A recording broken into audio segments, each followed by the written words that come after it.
పలు రాష్ట్రాలలో అధికారులను ఎన్నికల విధుల నుంచి తొలగిస్తూ కేంద్ర ఎన్నికల సంఘం ఆదేశాలు జారీ చేసిన నేపథ్యంలో కేంద్ర ఎన్నికల సంఘం నెక్స్ట్ టార్గెట్ జగన్మోహన్ రెడ్డి అంటూ కూడా కొన్ని వార్తలు ఇప్పుడు సోషల్ మీడియా వేదికగా చక్కర్లు కొడుతున్న నేపథ్యంలో ఈ అంశానికి సంబంధించి మనతో మాట్లాడేందుకు ప్రముఖ రాజకీయ విశ్లేషకులు అంకమరావు గారు మనతో ఉన్నారు. సార్తో మాట్లాడదాం. సార్ నమస్తే. సార్ నమస్తే కృష్ణ గారు. సార్, పలు రాష్ట్రాలకు సంబంధించినటువంటి అధికారులను ఎన్నికల విధుల నుంచి తొలగిస్తూ కేంద్ర ఎన్నికల సంఘం ఇప్పటికే ఆదేశాలు జారీ చేసిన నేపథ్యంలో నెక్స్ట్ అసలు కేంద్ర ఎన్నికల సంఘం టార్గెట్ జగన్మోహన్ రెడ్డి కాబోతున్నాడు అంటూ కూడా కొన్ని వార్తలు ఇప్పుడు సోషల్ మీడియా వేదికగా చక్కర్లు కొడుతూ ఉన్నాయి.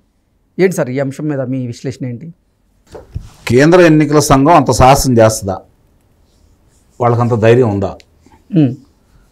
మిగిలిన 28 రాష్ట్రాల పరిస్థితి వేరు, తెలుగు రాష్ట్రం అయినటువంటి ఆంధ్రప్రదేశ్ పరిస్థితి వేరు. 28 రాష్ట్రాల్లో కేంద్రం చెప్పింది జరుగుతాయి. ఆంధ్రప్రదేశ్లో జగన్మోహన్ రెడ్డి గారు చెప్పిందే కేంద్రం చేయాలి. అదేంటి? అంతే మరి. ఆ పరిస్థితి జగన్మోహన్ రెడ్డికి ఉందంటారు అసలు? నిస్సందేహంగా. మీకు ఏమైనా అనుమానంగా ఉందా? ఓకే, అంటే జగన్మోహన్ రెడ్డి ఇప్పటికీ చెప్పింది కేంద్ర పెద్దలు వినేటువంటి పరిస్థితి ఉందంటారా? నిస్సందేహంగా. అదేంటి? Bharatiya Janata party, Telugu Desam party, Janasena party ఇప్పుడు కూటమిగా ఎలక్షన్స్కి వెళ్ళబోతున్న నేపథ్యంలో ఇప్పటికీ జగన్మోహన్ రెడ్డి గారు చెప్తే కేంద్ర పెద్దలు చేసేటువంటి పరిస్థితి ఉందా ఢిల్లీలో? అంటే నిస్సందేహంగా తెలుగుదేశం పార్టీ, జనసేన పార్టీ కలిసి ప్రయాణం చేసే తల్లికి 160 సీట్లు వస్తాయని సంగతి తెలిసిన తర్వాత ఈ సీట్లు ఎలా తగ్గించాలని చెప్పని ఇప్పుడు భారతీయ జనతా పార్టీ ప్రయత్నిస్తుందని చెప్పని నేను భావిస్తున్నాను. వాడు వచ్చిన తర్వాత పెరగాలి కదా? పెరగాల వద్దా? పెరగాలి.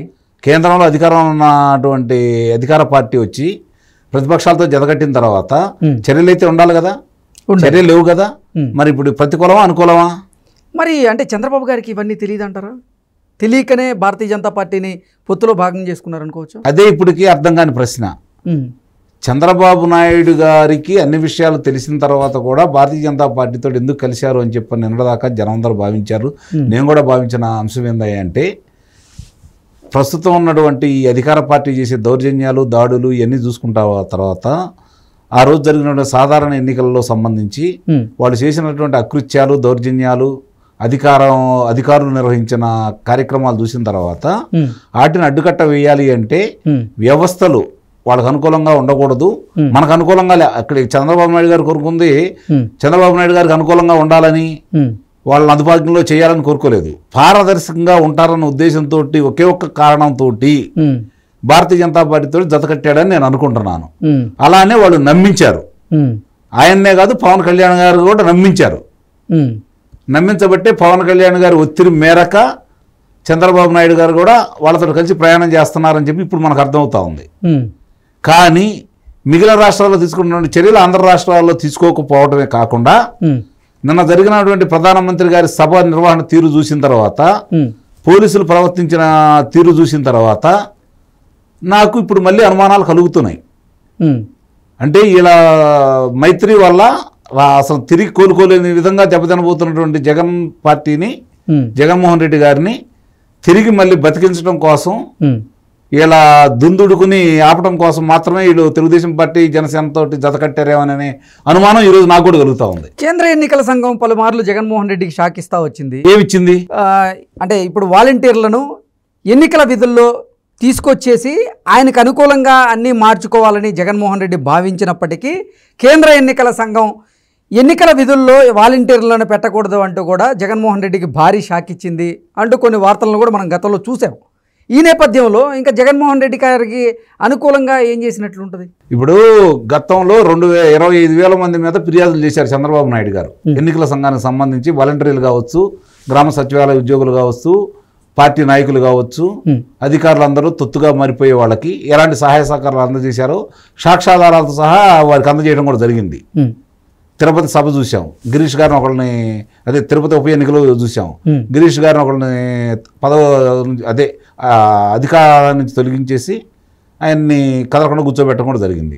మరి మిగిలిన వాళ్ళ మీద ఎందుకు చర్యలు తీసుకోలేదు? తూతు మంత్రంగా ఎందుకు జరుగుతున్నాయి? 25,000 మంది చంద్రబాబు నాయుడు గారు ఫిర్యాదు చేస్తే మొన్నటికి మొన్న చాలా సాఫ్ట్లో కూడా మళ్ళీ వాలంటీర్లు పాల్గొని బెదిరించారని చెప్పని మనకి సమాచారం అంతా ఉంటే, ఈ రోజుకి వాళ్ళు కానుకలు తీసుకుంటా ఉంటే, ఈ రోజుకి వాళ్ళు ఇంటింటికి ప్రచారం చేస్తూ ఉంటే, న్యాయస్థానం ఒట్టికాయలేసిన దాకా ఎన్నికల సంఘం పట్టించుకుందా?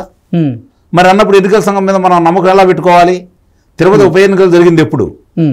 దొంగ ఓట్లు ప్రస్తావన వచ్చింది ఎప్పుడు? మరి ఇప్పటి వరకు చర్యలు ఏంటి అంటే మిగిలిన రాష్ట్రాల్లో ఉన్న చర్యలు ఇక్కడ లేవు అంటే నిస్సందేహంగా అందుకే నేను చెప్తున్నాను. జగన్మోహన్ రెడ్డి గారు చెప్పింది ఎన్నికల సంఘం చేసింది ఇప్పటికైనా సరే నాకైతే ఈ రోజు కూడా నమ్మకం లేదు. నమ్మకం లేదండి ఎట్టి పరిస్థితుల్లో కూడా.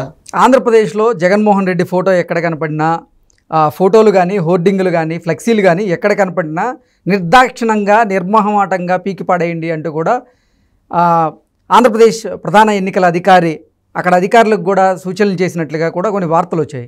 ఈరోజు చూసాం మనం. నేను రాత్రి వచ్చింది అక్కడ నుంచి గుంటూరు నుంచి. ఎక్కడైనా సిద్ధం దాన్ని ఒకదాన్ని తొలగించాల. ఆయన సిద్ధం అంటూ పెట్టాడు కదా ఎన్నికల నోటిఫికేషన్ ఏం లేదు మరి ఎక్కడ తొలగించలేదు. సచివాలయాల మీద ఇంకా ఆయన బొమ్మలే ఉన్నాయి దాన్ని తొలగించలేదు. అసలు ఇవన్నీ కాదండి ఇంటికి వచ్చే దాని మీద రైతుకి పట్టాదారు పాస్ పుస్తకం మీద ఇంకా ఆయన బొమ్మే ఉంది. వివిధ పథకాలకు సంబంధించిన దాని మీద ఇంకా ఆయన బొమ్మే ఉంది. అవంటే ఇంకా అవేం అంటే అవేంటి అవి నిబంధనలకు విరుద్ధం కాదా? కొంతమందికి కాదండి. పాత పథకాలు తీసుకుంటే కాంగ్రెస్ వారి పథకాలు కూడా ఇప్పటికి కూడా చాలా మంది ఇళ్లలో ఉంటానే ఉన్నాయి. ఎట్లా అంటే పట్టదారు పాస్ పుస్తకాల మీద ఎక్కడా లేదు, ఎప్పుడు ఎవరు చేయలేదే. పట్టదారు పాస్ పుస్తకాల మీద ఎప్పుడు లేదు. అది ఈ రోజు ఎందుకు పెట్టారు మరి? ఈసీకి ఎందుకు ఫిర్యాదు చేయలేదు? చేశారుగా, చేసినా కూడా పట్టించుకోవట్లేదు కదా. చేసినా కూడా పట్టించుకోవట్లేదు కదండి. చర్యలు అదే కదా నేను చెప్పేది.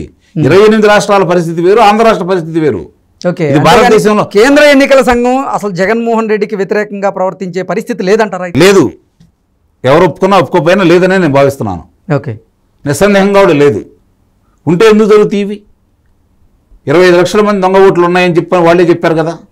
10 లక్షల మందిని దొంగ ఓటు చేర్పించారని వాళ్ళే చెప్పారు కదా. ఆ 10 లక్షల మందిని తొలగించేశారు, 20 లక్షల మంది దొంగ ఓటు చేర్పించారని వాళ్ళే చెప్పారు కదా. రాష్ట్ర ఎన్నికల సంఘం కేంద్ర ఎన్నికల సంఘానికి చెప్పింది కదా. మరి అవి తొలగించారా? ఇప్పుడు వచ్చిన దాంట్లో ఎంతమంది తొలగించారు చెప్పండి. ఎన్నాళ్ళు అవుతుందో వాళ్ళు చెప్పి? ఎన్నిసార్లు వచ్చారు కేంద్ర ఎన్నికల సంఘం ఇక్కడికి? ఏమిటి చర్యలేంటి? తూతూ మంత్రంగాను ఏదో జరుగుతుంది తప్ప. కాబట్టి కేంద్రం అయినా సరే జగన్మోహన్ రెడ్డి గారు చెప్పినట్టు కేంద్రం పనిచేయాల్సింది తప్ప కేంద్రం చెప్పింది జగన్మోహన్ రెడ్డి గారు చేయరు. ఓకే, ఇది ప్రత్యేకం ఈ రాష్ట్రం. దీన్ని వదిలేశారు, జగన్మోహన్ రెడ్డి గారికి రాసిచ్చేశారు కేంద్రం కేంద్ర ఎన్నికల సంఘం. ఓకే, అంటే రేపు జరగబోయేటువంటి సార్వత్రిక ఎన్నికల్లో కూడా ఆంధ్రప్రదేశ్లో జగన్మోహన్ రెడ్డికి కేంద్ర ఎన్నికల సంఘం సహకరించి తీరుతుందంటారు. అయితే వాళ్ళు సహకరిస్తే వాళ్ళని వీళ్ళని అందరం కలిసి బండకేసి కుతకడానికి ప్రజలు సిద్ధంగా ఉన్నారు. జరిగే పరిణామాలు వాళ్ళకి తెలుసు కాబట్టి ప్రజా విలువ కనుక వ్యతిరేకత ఒక ఉప్పెల్లా తయారు రాబోతుంది కాబట్టి దాంట్లో ఎవరు వచ్చినా కొట్టుకుపోతారు. ప్రజలు నిర్ణయించుకున్నారు. ఆ విషయం వాళ్ళకి తెలిసి కూడా మిన్నకున్నట్టు ఉన్నారు వాళ్ళు. ప్రజల ఆగ్రహం రేపు చూడబోతున్నారు వీళ్ళు. వీళ్ళ అనుగ్రహం ఉంటుందని చెప్పి ప్రజలు భావించట్లేదు.